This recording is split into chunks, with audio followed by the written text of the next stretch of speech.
Guardian should be about ready to hold the new flying trials by now. Let's go check it out.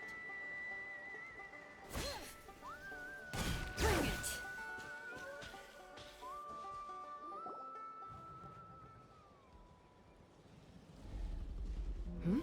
Ah, Traveler and Paimon. You came. Yep, and it looks like we made it just in time.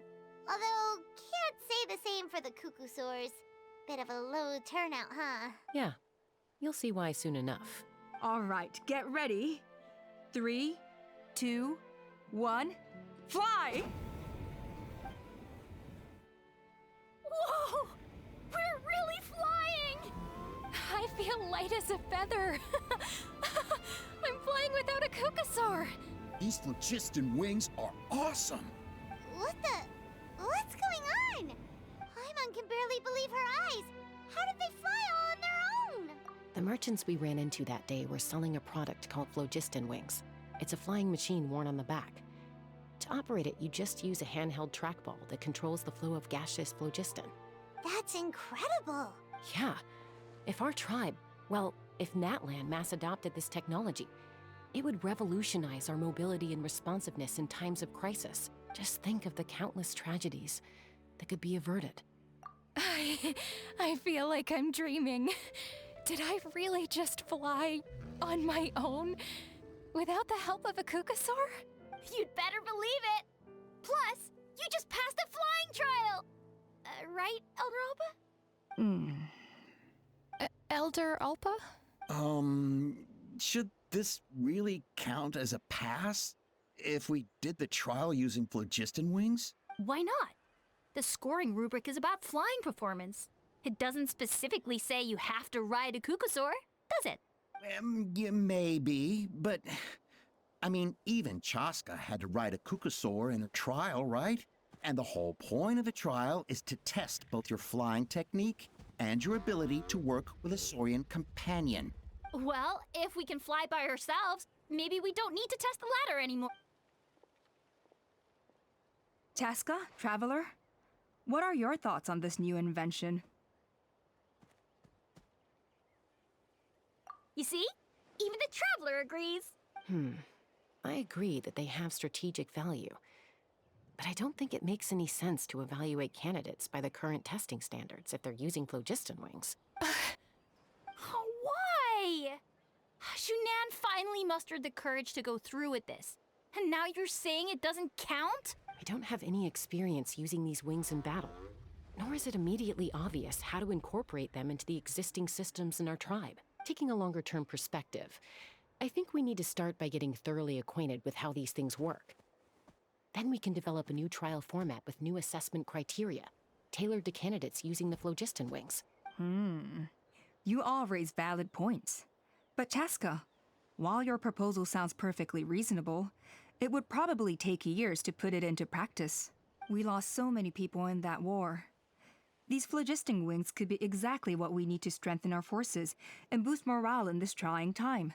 And as for real-world battle experience, there will be plenty of opportunities to gain that. I have high hopes for you, Junon.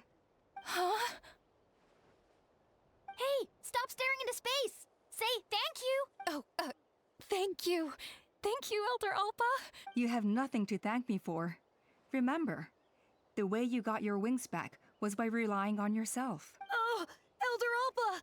Bad news! Cuckoosaurs are attacking the merchants again! Again? Okay, everyone, stay put while I...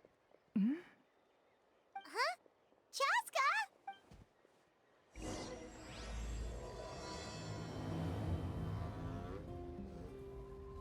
Why did Chaska rush off like that? And then Elder Alpa and the others too? Anyway, let's go see what this is all about.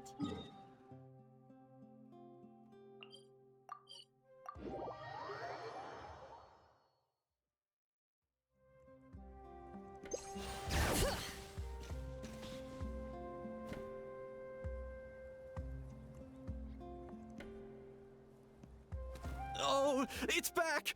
It found us again! Run! Get out of here! Curses! She's really riled up this time. Hey! Stop running! We'll never outrun a creature with wings! Get back here and let's fight! Stop! All of you! Chaska! Oh, wonderful! Quick, get rid of that thing!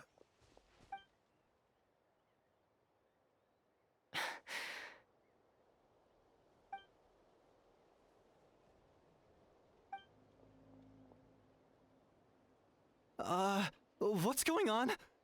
Why isn't she doing anything? So it really is you, sister. Wait, sister? That Kukusaur is Chaska's sister?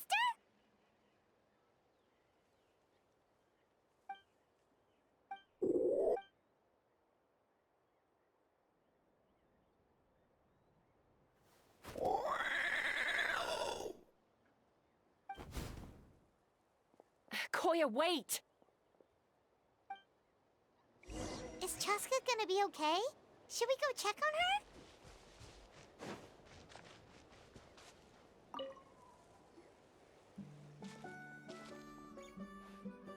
Chaska, are you okay? I'm fine. Sorry for making you worry.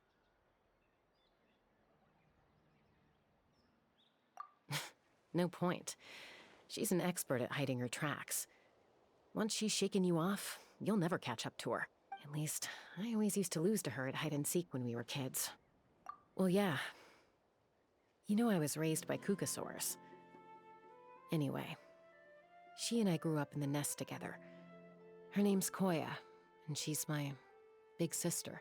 We played together all the time, chasing each other through treetops or mountaintops. It felt like it would go on that way forever.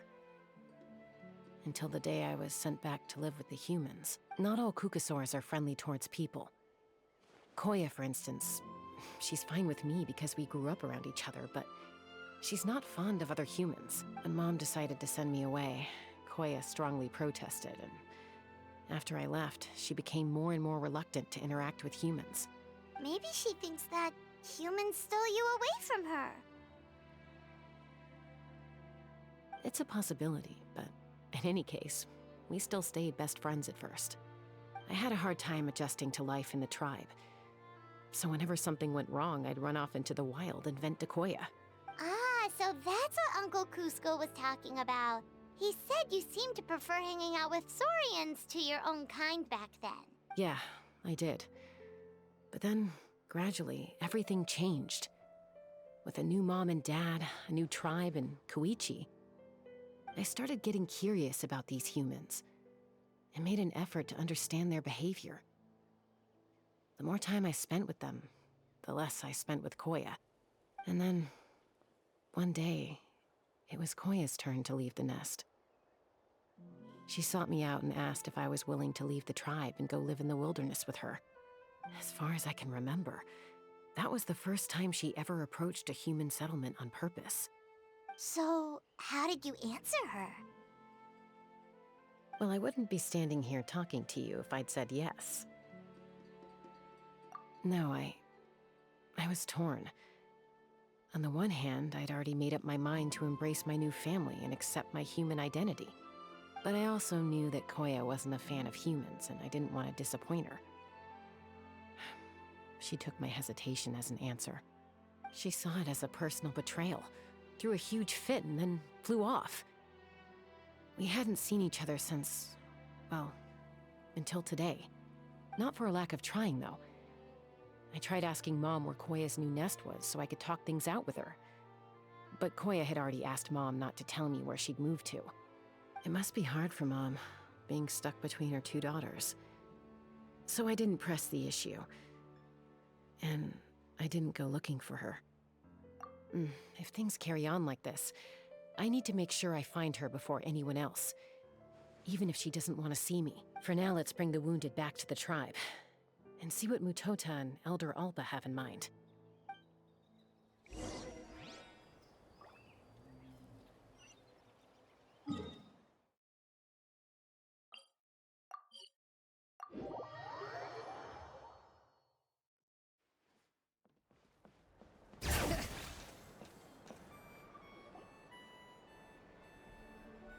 So, I hear there's been another Kukasaur attack. Ha! I knew it! They're wild animals, and they can't be trusted. Hey, show a little respect. The Kukasaurs are our partners. Maybe in the flying squad, but they don't give a hoot about the rest of us. Well, now that we have the phlogiston wings, do we even need the Kukasaurs anymore? Are you kidding? How are we supposed to protect our tribe without them? I didn't mean it like that. Huh? Protect our tribe? Or are you just scared that your precious flying squad will lose its prestigious position? You take that back! Things are changing so quickly. Chaska, there's a conflict emerging there. Aren't you going to nip it in the bud? The whole tribe's talking about this now. Breaking up a single fight won't solve anything.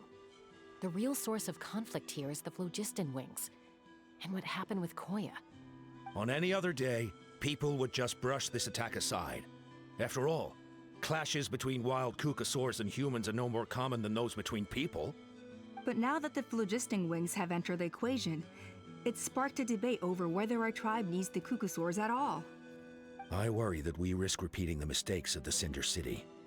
Back then, Lord Ochkon's hatred of the Saurians nearly destroyed the peace forged by the Pyro Archon. Chaska, to prevent things from deteriorating further, I'd like to task you with restoring peace to the tribe. I will. Traveler, you've already done so much for Natlan, and the Flower Feather clan has no right to ask more of you. But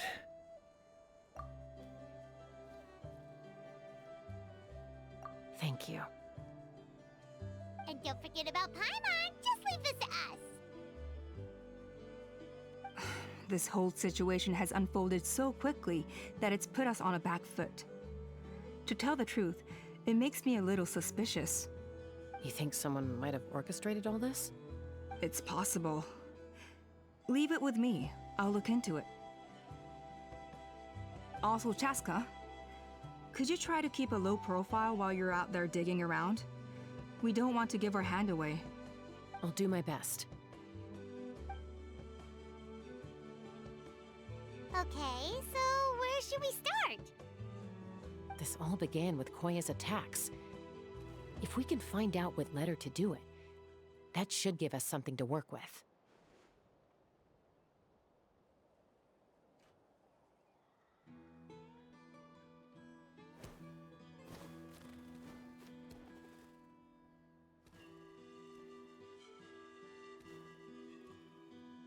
Unlikely. Given how she reacted when I showed up, I don't think she's forgiven me.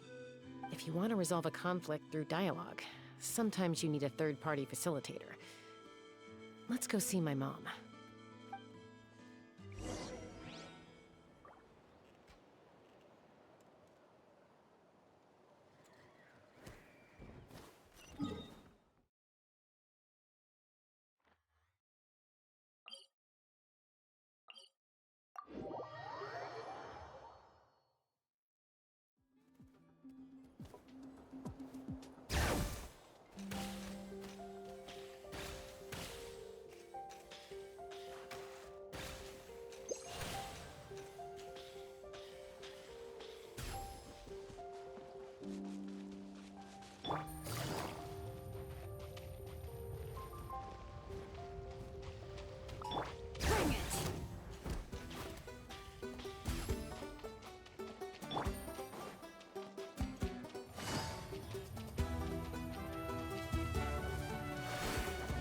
All right.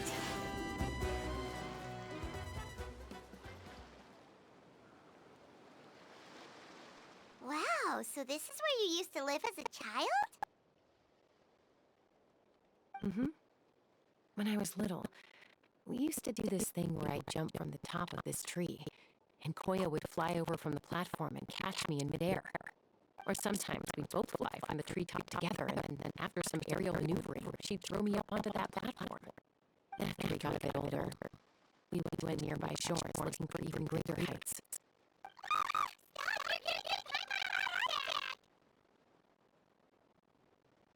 Really? I just thought it made to find story. Then I'll share more with you when there's time.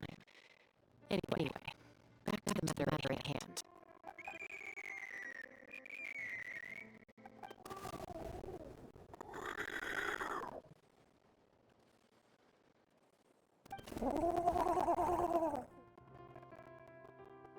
Hey, Mama Bird. I'm back.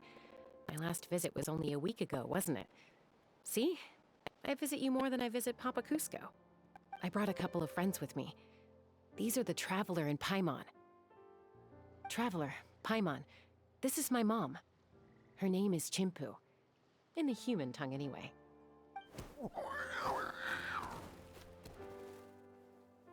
Hi! No, not really. I don't speak it as such, but I can sort of get the gist.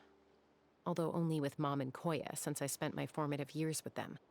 Even then, it's basically a best guess based on their sounds, body language, and expressions. Seems to work about 9 times out of 10, anyway. As for whether Mom understands me, I can't always tell. But somehow we still manage to communicate. Call it the family bond, I guess.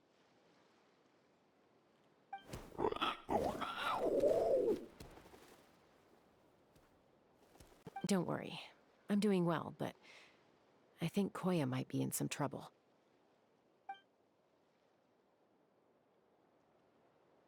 I know she's never been a fan of humans, but she's never deliberately attacked them before either. What's behind this sudden change? Does, Auntie Chimpu know anything? Doesn't look like it. Koya hasn't visited her in a long time. Then, could you please tell me where she's living nowadays? I really need to talk to her. If this animosity between her and the tribe continues, then the next time there's an incident, I don't know if I'll make it there in time.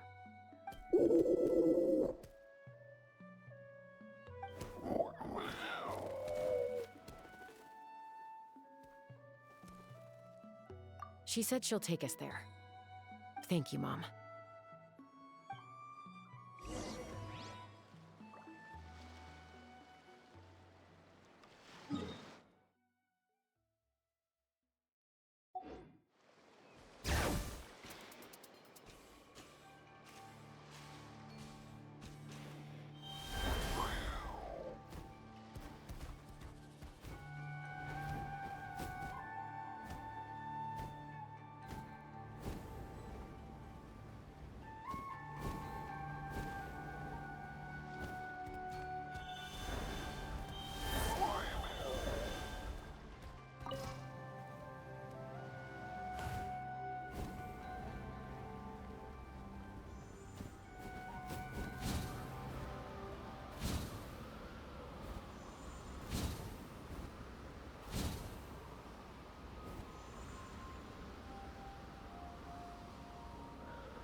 a really remote location. Guess she was trying to get as far away from humans as possible. We stay here? Okay. Got it, Traveler. Paimon. Mom says we should stay out of sight for now. She'll talk to Koya first. Koya is very hostile toward humans right now. So if we show up unannounced, it might just make things worse.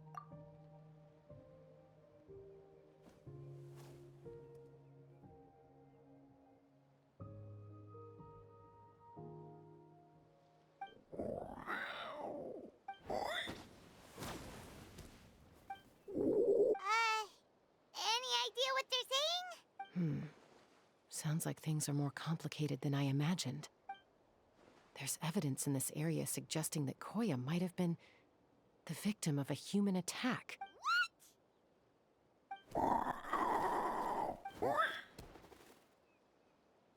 No! It's Chime, Koya's child. The attackers kidnapped her.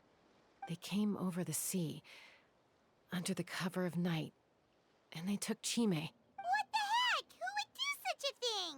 I searched day and night, and finally found them.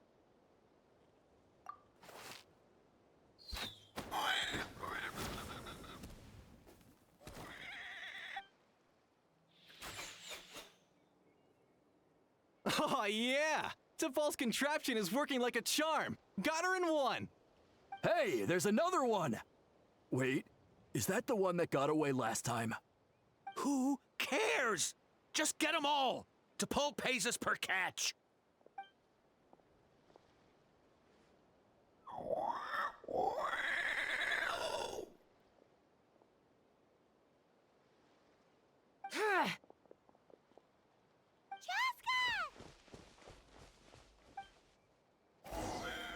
Chaska?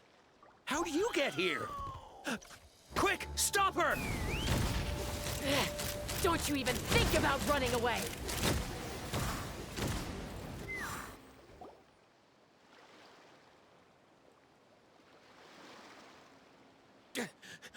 Don't come any closer, or I'll... Go, Phlogiston Wings! Take me out of here! Uh-oh, looks like it malfunctioned. This is bad. Mom and Koya are already injured. And if that thing explodes right next to them... Help! Elemental energy suppresses it! Please, someone! Get back!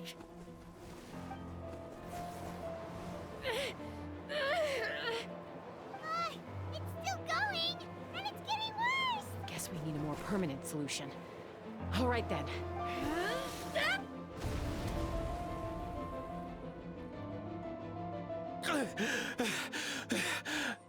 That was too close.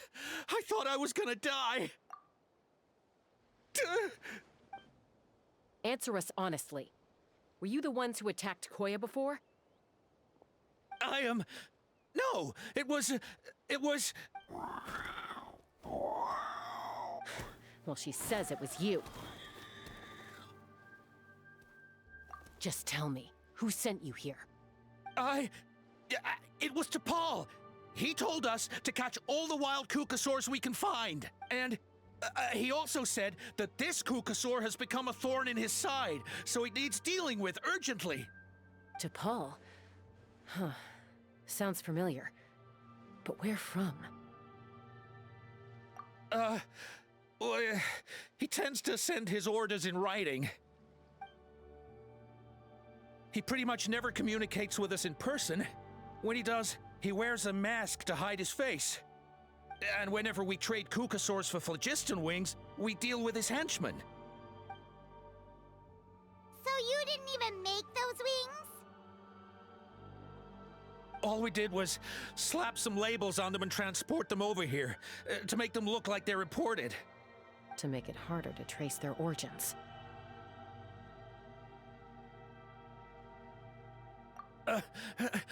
I don't know, honest! Well, that's mighty convenient, huh? What about if I held a gun to your head? Would that change your answer?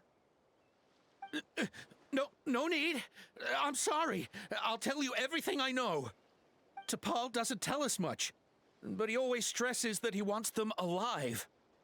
So that gives us some clues. This is just a best guess, of course, But we suspect that the gaseous phlogiston stored in the track balls is drawn directly from the Kukasaurs. What? Easy now. You're still injured. Hey, keep talking. Yes, ma'am. So, the gaseous phlogiston has to be highly refined in order to power the phlogiston wings. The slightest imperfection can have disastrous consequences, as you just witnessed. But the Kukasaurs have a natural ability to process gaseous phlogiston. So, if you use them as an intermediary, then...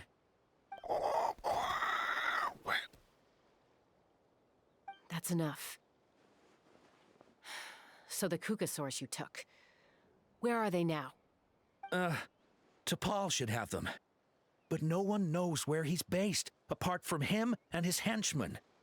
We've tried looking for it ourselves, even followed them a few times. But we always end up losing track of them. Random thought. Maybe they're hiding up in the sky? T'Pol. T'Pol. I'm sure I've heard that name. Maybe it was... Chaska, Traveler!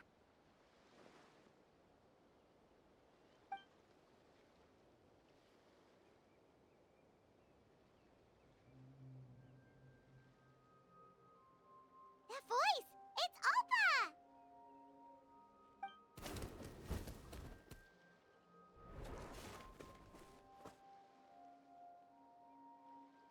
Elder Alba? What brings you all the way out here? Well, I was patrolling nearby when I heard the sound of an explosion. What's going on?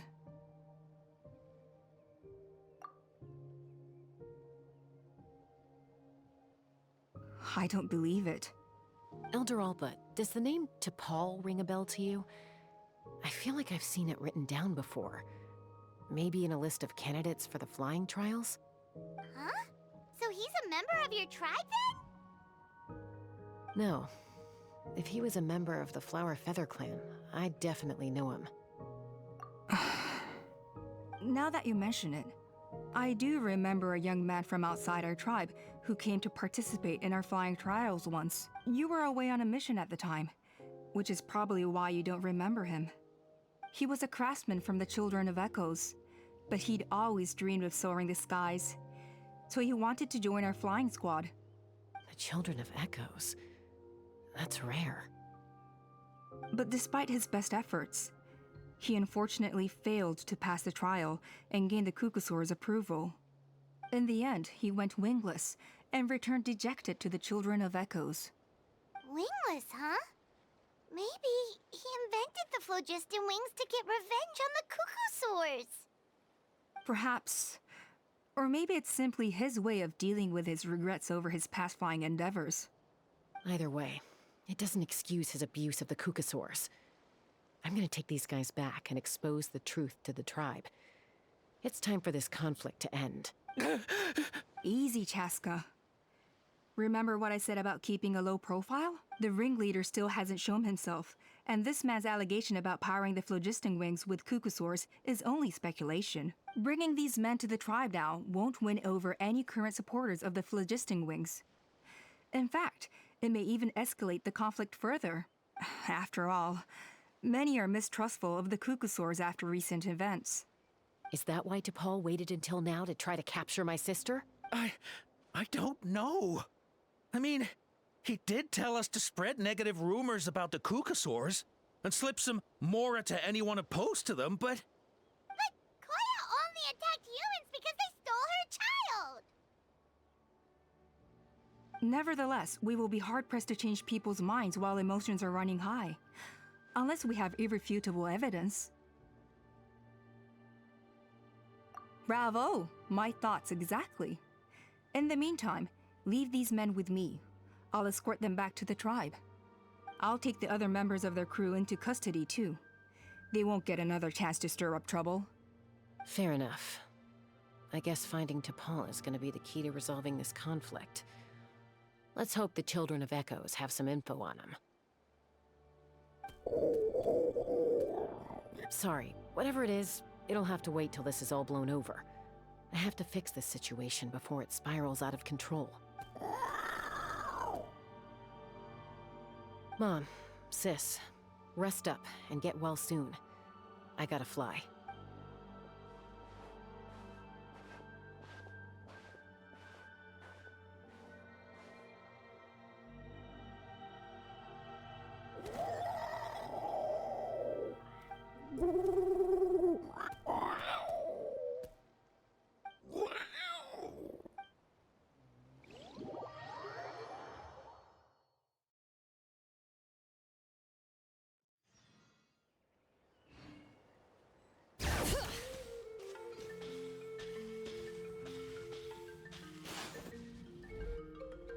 So Alpa says that T'Pol's from the Children of Echoes. But how do we track him down? Just ask around until we find him? Let's start by talking to someone we know. It'll be faster that way. At this time and place, I'll bet the easiest person to find is... Wakey, wakey, Shilonen! Oh, it's you. Okay, give me a second. I'll come down.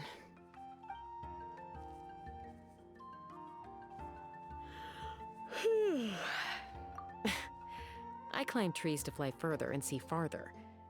I don't usually stop for a nap.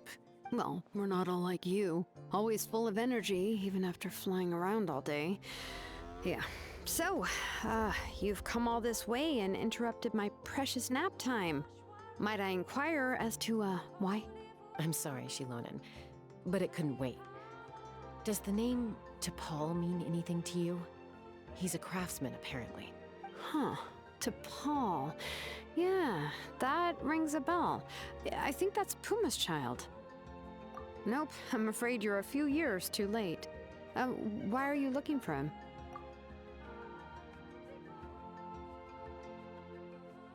Huh, phlogiston wings.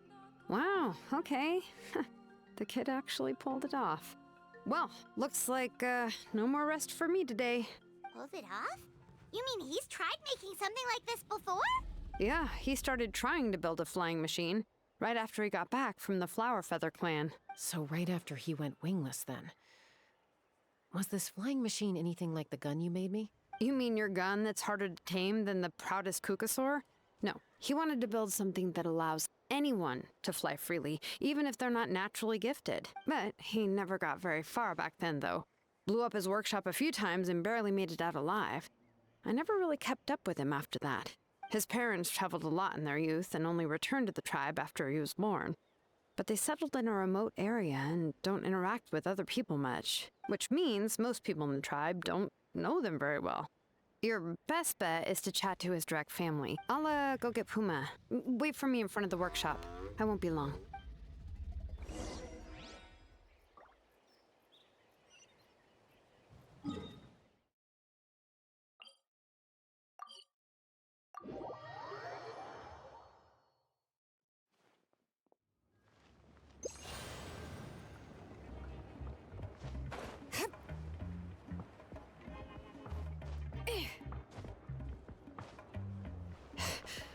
Bring it!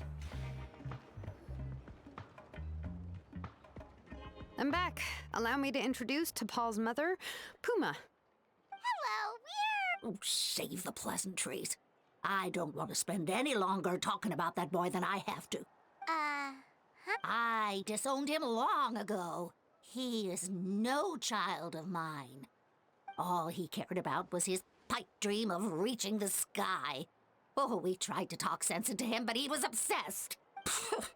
And then when he left us, he spouted some nonsense about building a workshop in the sky to avoid the constant criticism of us ground dwellers. He left his notebook behind. Whatever questions you have, you can look for them in there. I am done talking about him. He's no son of mine. He never called me Mom anyhow.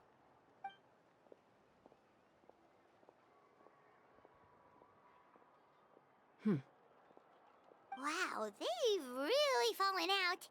Paimon sure wasn't expecting that. Her husband, T'Pol's father, he passed away recently, and T'Pol didn't even bother to show his face at the funeral. If you ask me, that was probably the final straw for Puma. I'll go keep her company. If there's anything else you need, just come and find me. Thank you. Okay, so this notebook is the only lead we got now, right? What's in there?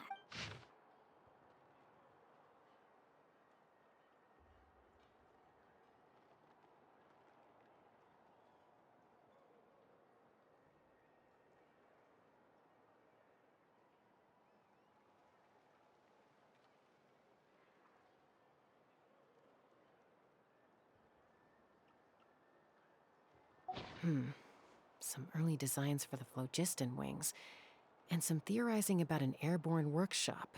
Ochkanatlan, the Cinder City. Looks like that's where he got his technological inspiration from. So, was he serious about the workshop in the sky? But that's such a big project for one person. Do we think he actually pulled it off? Oh, yes.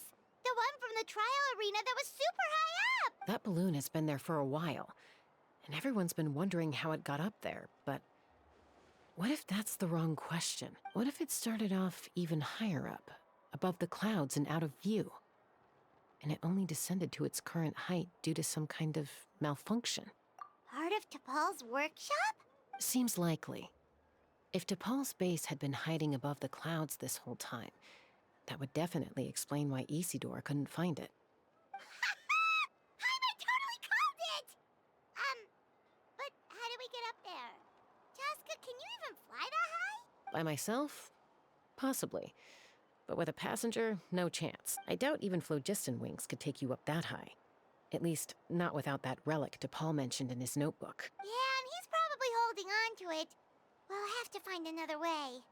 Nope. That's way beyond Paimon's altitude. Also, would you really expect Paimon to go up there and take on T'Pol by herself? Let's not worry. Just because we can't think of a solution doesn't mean no one else can. I'm not the only flying expert in my tribe, you know. Oh, good point. We should go ask Elder Alpa! And Mutoda. He was quite the flying ace back in the day, too. Let's head back and see what they suggest.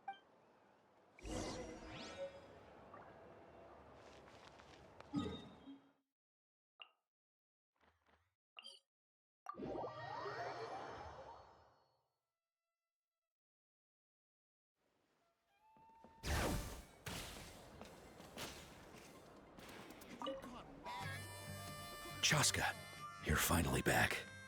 Things are getting really tense in the tribe. Have you made any headway with your investigation? Some people even think we arrested the merchants just to support the flying squad and crack down on the phlogiston wings. We found some promising leads, but there's a major obstacle standing between us and the irrefutable evidence we need. A relic from the Cinder City? So Ochkan's still managing to sow discord, even after all these years. An airborne workshop and a hot air balloon above the trial arena. And that's where you're trying to get to now? Neither phlogiston wings nor a Kukusaur can take you that high up. Do you really think that's where T'Pol is hiding? You know what? There might just be a way. Really? Do you still remember those spouts in the arena? When they were all blocked, the gaseous phlogiston was trapped and unable to flow, but now it's flowing freely. If we were to block them up again... You mean all of them except the one at the very top of the arena? To build up the pressure there? Precisely. With all the gaseous phlogiston flowing through one spout, it would create a high-pressure wind current. And then we just ride it up into the sky! Yes, it has its risks, but with Chaska's abilities, I think she could manage it. It's an extremely risky approach, but I agree that it's feasible. If you want to give it a try, check with Inkanak at the trial grounds. She can explain how to block the spouts. Chaska, if anyone has a hope of seizing this evidence from the high heavens, it is you.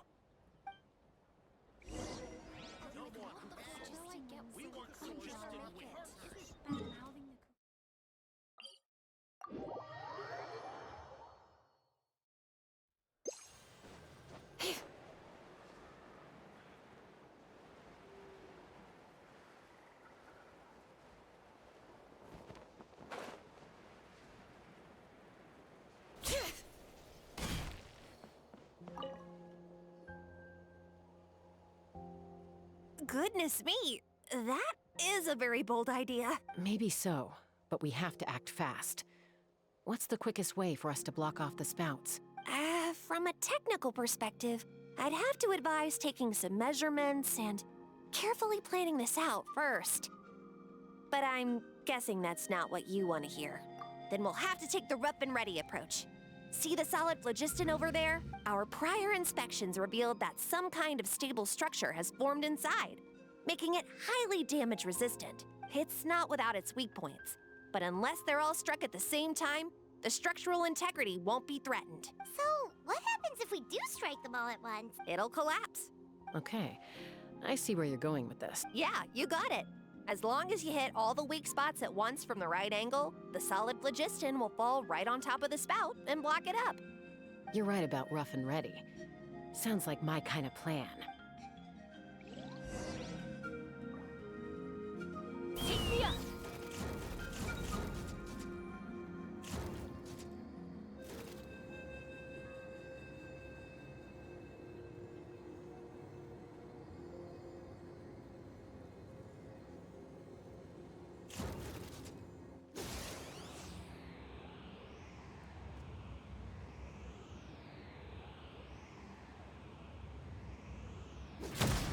Look! There's a chunk of solid phlogiston right over that spout!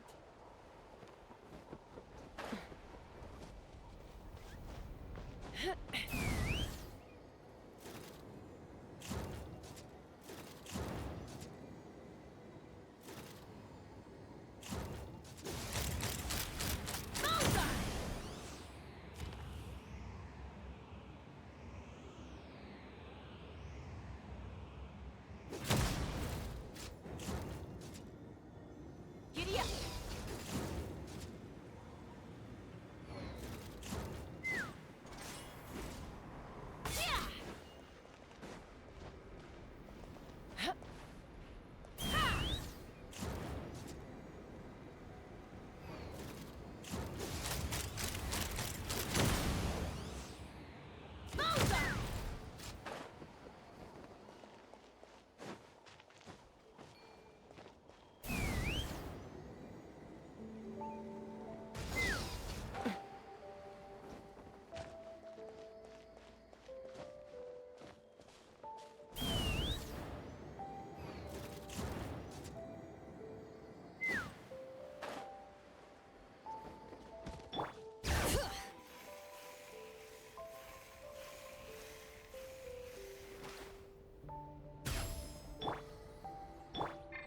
Let's fly! Open fire!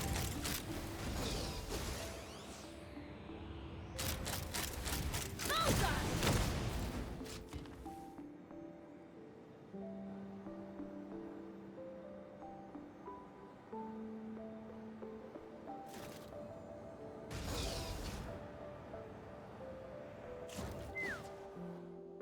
It actually worked!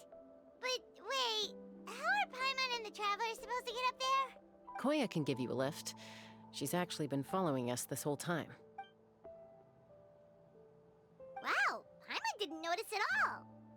Well, probably because she didn't want to get too close to humans. Or maybe just me.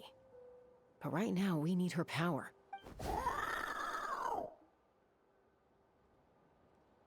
Whoa, you didn't even have to summon her! Yes, up there. That's probably where Chime is. All right, let's go have a little talk with this T'Pol. Take me up!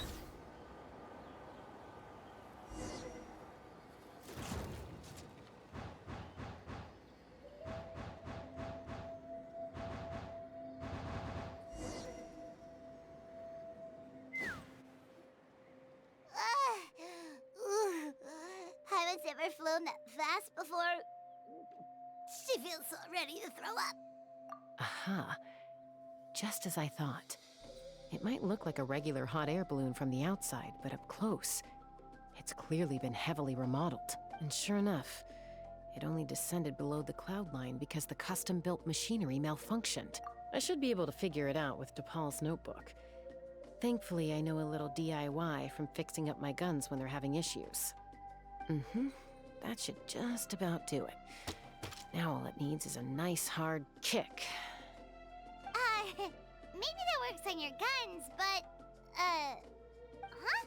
We're really moving!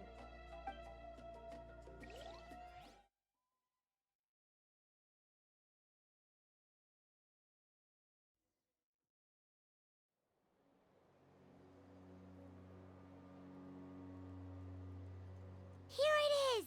The workshop in the sky! Oh, you gotta see it to believe it. Makes you wonder why T'Pol even bothers with phlogiston wings when he has tech like this. Well, according to the notebook, the platform beneath us runs on components from the Cinder City. Those can't be mass-produced. Also, I have some doubts about its mobility after seeing how it moved just now. For someone like T'Pol who dreams of flying freely, this definitely doesn't cut it. But if he's got that relic, he should be able to make a set of prototype wings for himself, right? Why bother making a whole flying workshop so he can mass-produce them? But this doesn't add up. If he's already achieved the power of flight, then he must have bigger dreams we don't know about. With any luck, we'll find the answers in his workshop.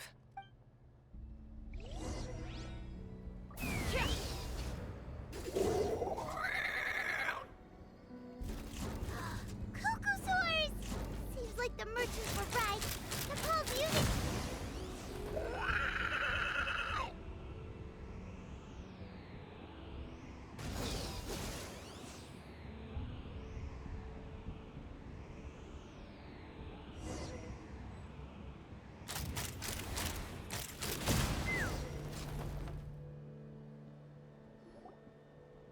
Why won't it fly away like the others? Is it... She's still breathing, but barely. By the looks of it, T'Pol was using these cages to extract phlogiston from the Cucosaurs. Once a Cucosaur is drained of phlogiston, it becomes too weak to move. We'll have to come back for these ones after dealing with T'Pol. Let me see. Looks like a record of his phlogiston research. Log number 330. With the support of... I was finally able to launch the airborne workshop. Even though it relies on the relic for 80% of its power supply, I've at least taken the first step. Log number 348. Research on the relic is progressing well. I should be able to replicate the technology and scale up production very soon. Has proposed a name for this groundbreaking invention: the phlogiston wings. I think I'm getting close. Soon, I will achieve my dreams. Log number 377. Encountered some issues with the new, smaller model phlogiston wings. The gaseous phlogiston showed some volatility during the refinement process. Thinks we should proceed at a more cautious pace with the refinement experiments. But after so many past failures, I have to prove that I will succeed this time. Log number 114. Ran an experiment using Cucosaurs to refine gaseous phlogiston. It was a success. Log number 117. I've started recruiting merchants and hunters to capture wild Cucosaurs. Log number 121. Major breakthrough in the efficiency of phlogiston yield. Huh? So many parts have been crossed out! Yeah, probably the contact he alluded to in his other notebook. Guess he has a benefactor. Did anyone else notice how the numbering system in this notebook suddenly changed halfway through? We haven't got time for textual analysis, I'm afraid. Grab the notebook and let's press on.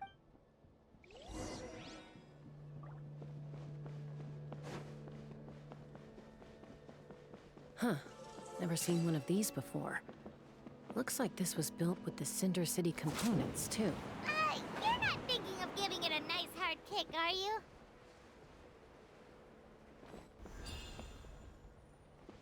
Let's fly. Whoa! What's that mechanism doing? It's asking for a nice hard kick where it hurts.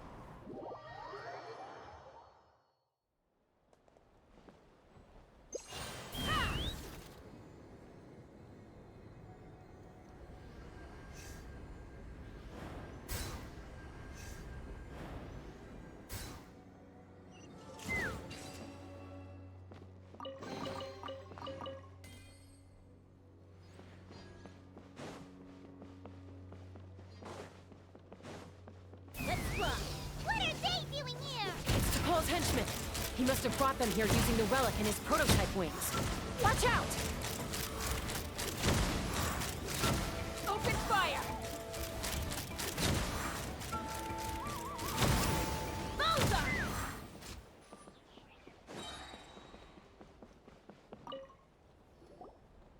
Hey, look here! More of T'Pol's notes! Log number 403. Introduced me to some new comrades who fully support my ideas. I told them that some Saurians are blessed with wings, and some people with natural gifts, while the less fortunate among us can only look on longingly as they seize the skies. But I also told them that progress can erase individual differences. Think of the tools humanity has made to fight back against wild beasts. The law we have put in place to even the playing field between the strong and the weak. I promised them that our research will be the new frontier of human progress. With our phlogiston wings, the power of flight will no longer be for a select few to enjoy. Imagine a world where the skies are for all to share. I only hope that when we finally achieve this goal, will be proud of me. Imagine a world where the skies are for all to share.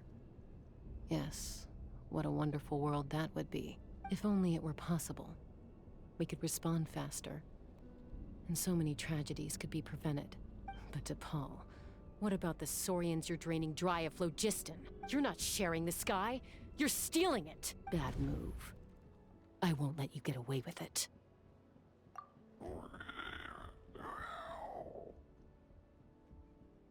I'm fine. Let's keep moving. I don't think we'll find anything else here.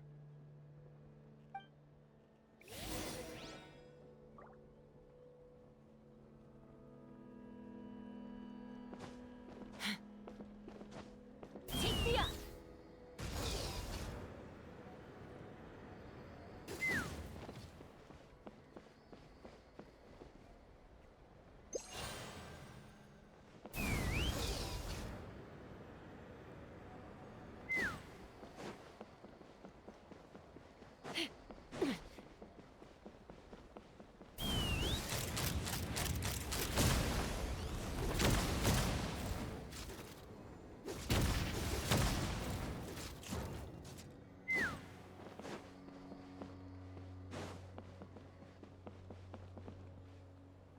Let's fly!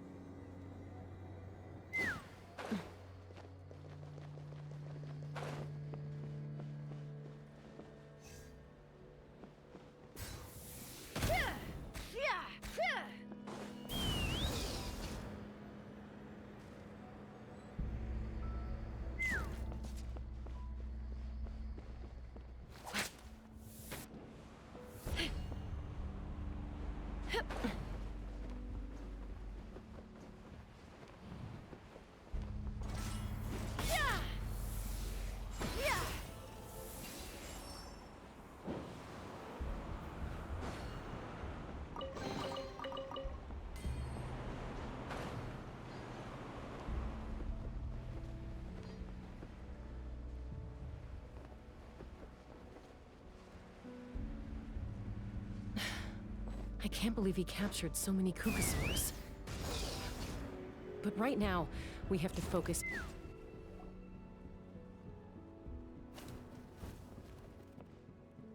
Looks like we've reached the center of the workshop. And still no sign of Koya's baby! Let's search this area for now. If we still can't find Chime, we'll double back.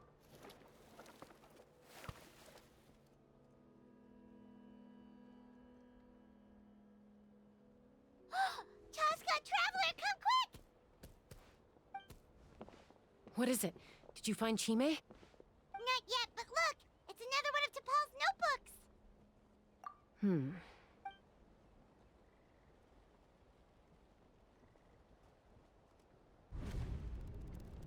Log number 428. We decided to restart the experiments on phlogiston refinement, but without telling. This is the final obstacle to the success of the Phlogiston Wings project. We cannot fall at the last hurdle. Log number 436. Earlier today, suggested using cucosaurs as an intermediary to extract refined phlogiston. It's certainly feasible, but anyway, as long as our secret experiment succeeds, I'm sure won't bring it up again. Log number 443. We will conduct the experiment tomorrow.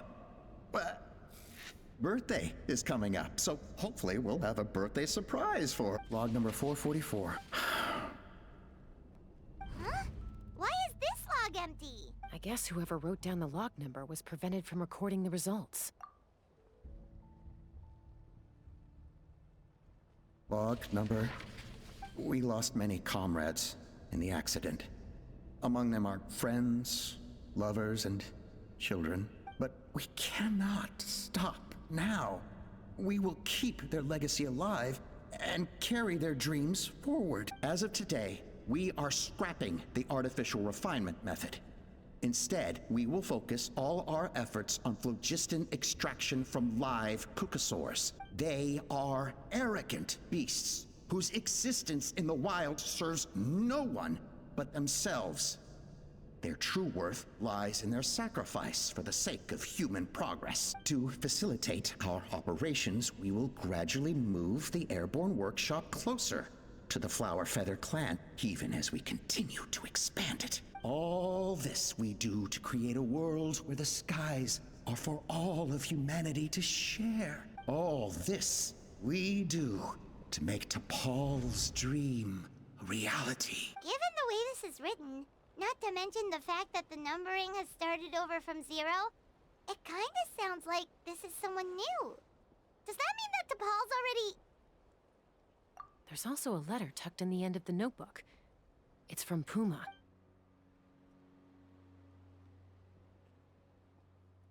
T'Pol, I don't know where you are right now, so I don't know how to reach you. My best bet is to send this letter to the Flower Feather clan. Your father is gravely ill. Oh, I know we've had our differences in the past, but he is still your father. Won't you come and visit him? Please. I know you never liked him and cared even less for me. All you ever yearned for is the sky. And your birth mother. But we'll still be waiting here for you if you do come back. This may be the last chance you'll get to see your father. So Puma's not T'Pol's real mom? Huh. Well, she did say he never called her mom, but Paimon assumed she was just venting. We know that T'Pol's father passed away quite recently, and this letter looks recent. By contrast, the writing in this notebook is old and faded. It looks like the real reason T'Pol didn't attend his father's funeral is because he'd long since passed away himself. If we ask ourselves why this letter was sent to the Flower Feather clan, why T'Pol always yearned for the sky, and how he got his hands on a relic from the Cinder City, it all points to one answer. That's right. T'Pol was my child. He was born during my days as a wingless wanderer. His birth gave me new hope. I wanted to become the kind of mother who spent her days as a valiant rider, soaring the skies. Not an aimless, wingless nobody, but his father wanted to settle down, to give his child a safe, sheltered life in his tribe. We fought about it constantly, until the love we once had for each other was gone. He started a new family, with another traveler who was also looking to return home. And I went back to the Flower Feather clan, alone. I had no idea that despite being raised among the children of echoes, my child still harbored dreams of the skies. Can you imagine, Chaska? The joy and surprise I felt when he showed up at my door, asking to join the flying trials, or how proud I was when he said he wanted to prove his own worth, rather than relying on my position as elder. And then the anguish that overcame me when he was rejected by the cucosaurs and became wingless, just as I had after my injury? You've got a lot of nerve showing your face here. Don't take this the wrong way, Chaska. I'm not here for a fight. I just want to talk. Isn't that your preferred way to resolve things? I trust you've learned of Tepal's wish on your way here. A world where the skies are for all of humanity to share. If only his dream can be realized, no one will ever have to lose their wings again. Our aerial prowess will be greater than ever before. War will never again come at such a great cost. The loss of Koichi is a tragedy that need never be repeated. So tell me, Chaska, do you really wish to see the phlogiston wings forever grounded and gathering dust? Nothing you've said excuses all the conflict you've caused. You mean the argument back at the tribe? It was a necessary measure. Sometimes this is the only way to accelerate the pace of progress.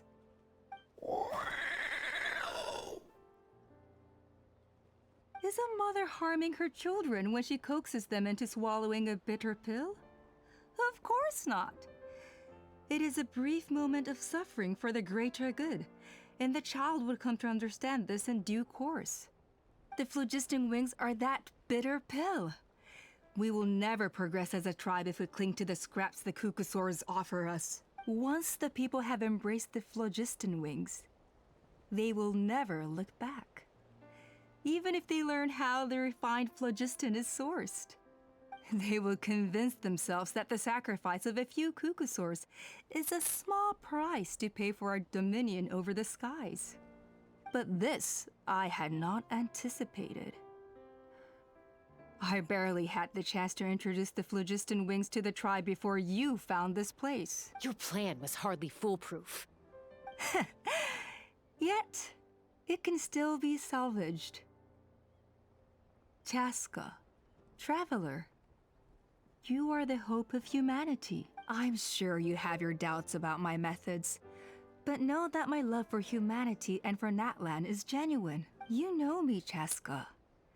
And you know that I've always treated everyone in the Flower Feather clan as my own children, as fellow humans. Surely you can understand my perspective. Hey, quit the quips! This is serious! Ulpa, Natlan doesn't belong to humans alone. And truthfully, neither do I. How many times has the Abyss invaded Natlan now? And yet despite how much stronger it is than us, Natlan still stands as a nation of humans and Saurians. Peace imposed by force will crumble in a matter of days, because social bonds are what hold a civilization together. Weren't you the one that taught me that? And yet you would break the bond we share with our Saurian companions to take more power for ourselves? That's as stupid as hacking your own arm off to use it as a club. They are wild beasts, driven purely by instinct. How could they possibly understand human social bonds? Ugh, how did someone like her ever become a writer? Ha! You overestimate them. They bow to the strong and shun the weak. That's all there is to it. They never gave Tepal a second glance when he was at his lowest, nor me when I returned injured from the Cinder City. It's all about survival of the fittest for them. Plain and simple. They obeyed me once I proved myself stronger than them, but the moment it serves them better, they'll abandon me in a heartbeat. You're wrong, Ulpa. They only reject the wingless because they don't want to fly anyone to their death. Chaska, I will promise you this. Only the unruliest wild Kukusaurs will be used for phlogiston extraction. The ones who have nothing else to offer to humanity. Well, that's too bad, because I know a few unruly wild Kukusaurs who don't think that idea is gonna fly. Namely my mom, my sister, and me. And the others? To us, they're friends, family, even children. So if you want to put any of them in one of your cages, you're gonna have to go through us. Is that right? I knew you might be difficult to convince. Maybe this will change your mind.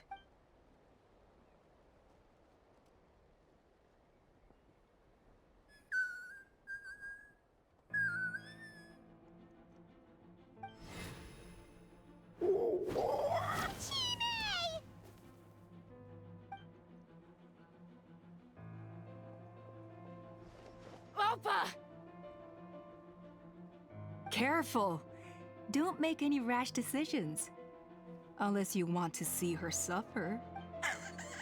Oh no, that's one of the extraction cages! I told my subordinates to take control of the tribe while I was away. Luckily for them, our strongest warrior and our most powerful ally aren't there to stop it. Take control? What are you planning to do with Mutota and his supporters? Merely accelerate their inevitable downfall. They cannot stand in the way of progress forever. It is not the move I wish to make, but I'm afraid you and your friends force my hand. And since you insist on imposing me too, I have no choice but to keep you here until the dust has settled. So that's what you meant by I just want to talk. You never intended to negotiate. You just wanted to stall us. No, Chaska. I genuinely hoped I could win you over. You are the strongest warriors we have. Put down your weapons, and I promise you that no harm will come to this young Saurian. I just need you to stay here for the next couple of weeks or so, while my people consolidate their power. Then, I will give her back to you, and you'll be free to leave. As long as the majority supports our vision, even the Pyro Archon cannot meddle in our internal affairs. Your vision is deranged, and the Flower Feather Clan will never support it. You sure about that? Then wait here and see. Time will tell. What do we do? Even if the whole tribe fights back, Mutota's in grave danger! Stop delaying the inevitable! Drop your weapons and get into the cages, now! She's still holding Chime hostage. Is there really no other way?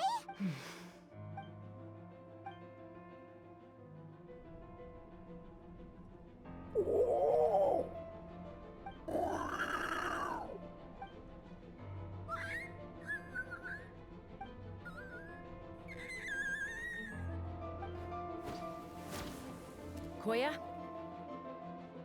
Huh? What are you yapping about? Stand down. Drop your weapons, now! This instant!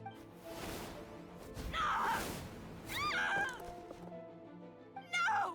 The relic!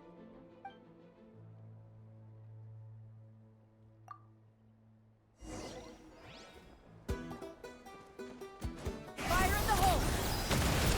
Let's fly! Locked on! Locked on! Give up, Alpa. We're negotiating my way. And this ain't your strong suit. Just shut up! Help! Anybody?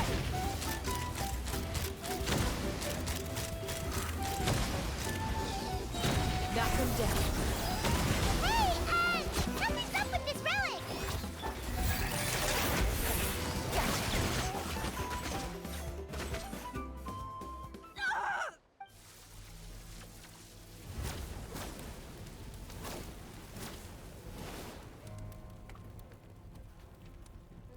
No! What is she doing? She'll bring us all down with her! But why? We stabilized the relic! Maybe it got damaged in the fight. If we don't think of something fast, this whole workshop is gonna fall apart. No. They're directly beneath us. My beloved tribe!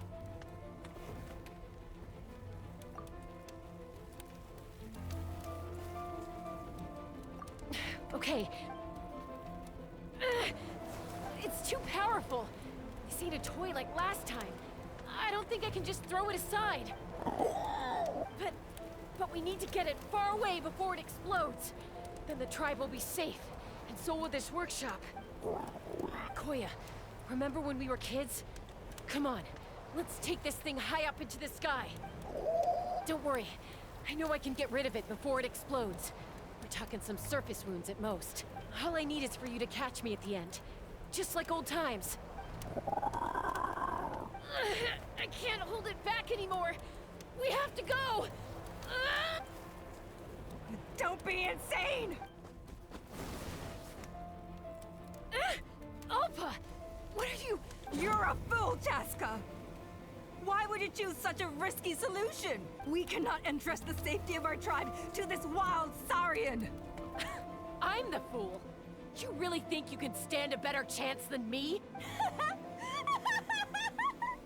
Sure, it may be asking too much for an ex-wingless to escape the blast radius in time. But I can fly it a safe distance away, even if it's the last thing I do.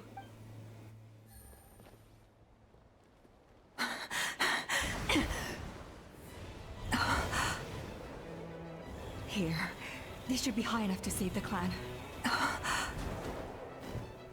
What? You don't get to die a hero today.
Koya, are you hurt? Let me take a look at you. What do you mean, I'm fine? Didn't I tell you to catch me on your back? Why did you try to shield me from the blast? Accident? Yeah, right. Seriously, you're as stubborn as ever. Chaska, Koya! How are things looking here?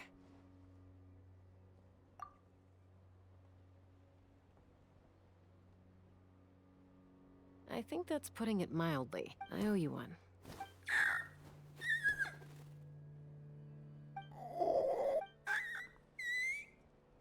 Oh, but be honest. Do you still think Kukasaurs can't form bonds? Mom, I'll figure out the refinement problem. I'll find a way. You don't need to worry about it. I just need some more time. That's all I ask. Please just trust me. Just this once.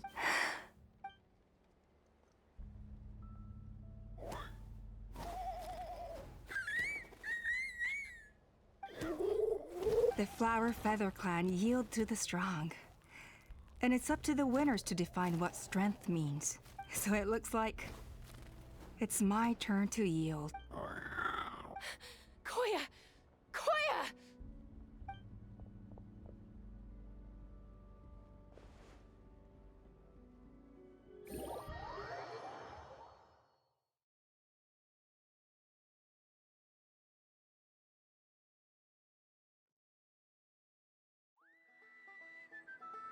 So, you're absolutely sure it's not because of the explosion? Yes, for the 10,000th time, I'm sure. The blast barely touched her. The reason she fainted was old injuries playing up, compounded by overexertion in recent days. The moment she finally relaxed, all the built-up stress finally caught up with her. And no wonder. Honestly, she's just like you. Anyway, now you know how we feel when you go off risking life and limb. Your mother and I would both appreciate it if you lived less dangerously. You know she wrote to me from the Masters of the Nightwind, just to scold me for not doing enough to keep an eye on you. If she wasn't so busy with work, you can bet she'd come back here and chew us both out in person. I'll find an opportunity to apologize to her. I promise. You'd better. No more avoiding us, okay? And don't get me started on all the checkups you've missed. Got it. Got it. Huh? Koya? You're awake. I'll go let everyone know. Hey, but we're not done talking. What are we gonna do with her, Even after everything that's happened, she still hasn't figured out how to start the conversation with you. She keeps saying, I don't think Koya has forgiven me yet. But if you ask me, she's the one who's scared to open up and have an honest conversation. For all her confidence, she's a very sensitive soul underneath. You'd think as a peacemaker, she of all people would know how to reconcile with her family after a falling out. She must have been a handful growing up. Thank you for being there for her. And of course, thank you for keeping her safe when you were up there in the sky. Koya, Uncle Cusco, we're here! Ha! I was just telling her that she's not to go chasing danger with Chaska ever again. Cusco, I understand how you must feel. But it's all thanks to Koya and Chaska's efforts that the airborne workshop didn't come crashing down on our heads. Oh, Paimon almost forgot to ask. They didn't hurt you while we were gone, did they? Thankfully, when her co-conspirators tried to arrest me, I was out coaching Koya and Junan. The two of them were a huge help. They took care of things while I went around rallying the resistance. So, in the end, Alpa's would-be revolt didn't really get off the ground. And as it turns out, not all of the wingless want to see our dear Saurian friends replaced with phlogiston-powered gizmos. I'm so sorry you got mixed up in this, by the way. We should have caught on to Alpa's scheme sooner. We could have saved so many Kukasaurs from getting hurt. Most of the airborne workshop has now been dismantled. We've just left one small, harmless part intact, and repurposed it as a jail for Alpa and her cronies. Let's see how they like being locked up in a sky prison! So, it looks like there's just one last conflict left to resolve. Peacemaker, you're up. I said I had to wait until things had blown over, didn't I? And now they have. But I still have no idea what to say. Koya, I just want to say, I'm sorry for how things went down back then.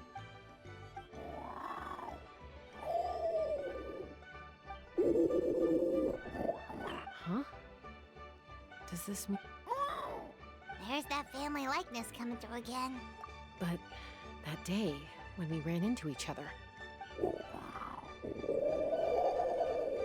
Huh? So then, when did you finally make your peace with it?